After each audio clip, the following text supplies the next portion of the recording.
A family in Matatu, Githunguri, Kiambu County, was forced to bury bananas in an already dug grave after the family of the deceased obtained a court order stopping the burial of an elderly man amid a succession dispute.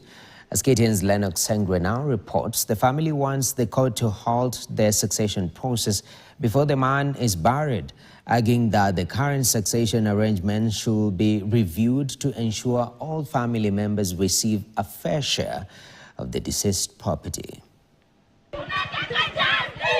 Drama erupted during the burial of a man in Matatu, Githunguri, after his family and residents obtained a court order stopping the burial, citing irregularities and what they termed as a rushed burial, allegedly linked to the succession of his property.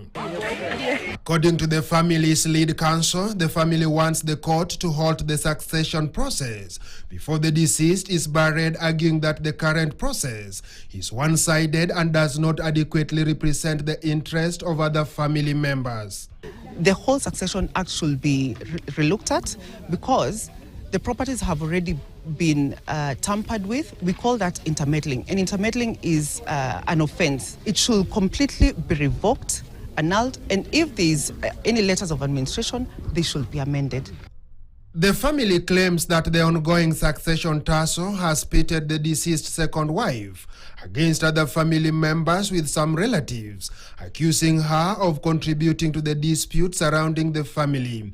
Ati tukiangalia tunasema huyu bibi aliolewa tu miezi kadhaa, akakuta establishment kama hizi wewe unaona, na singine hata building siko ng'ambo ile hata Nairobi, abiwe na whoever who will be the administrator, tuna recognize wewe as the second wife of my father, but the contribution yako ni kidogo sana. Tungetaka DPP ambaye anasimamia makizi yote tuondolewe hizi kesi, alafu tena kukuwe na succession ambayo iko na amani, na kutoka hapo pia tungetaka sister wetu arudishwe, tukae kwa amani kama watoto ambao walikuwa hawa wazazi, Hana Wambui Thuku na Daniel John Edward Thuku. Kitu yote ya baba yao imegaluliwa hiyo mama, imepidio. Sasa sisi tunataka haki kwa hii watoto.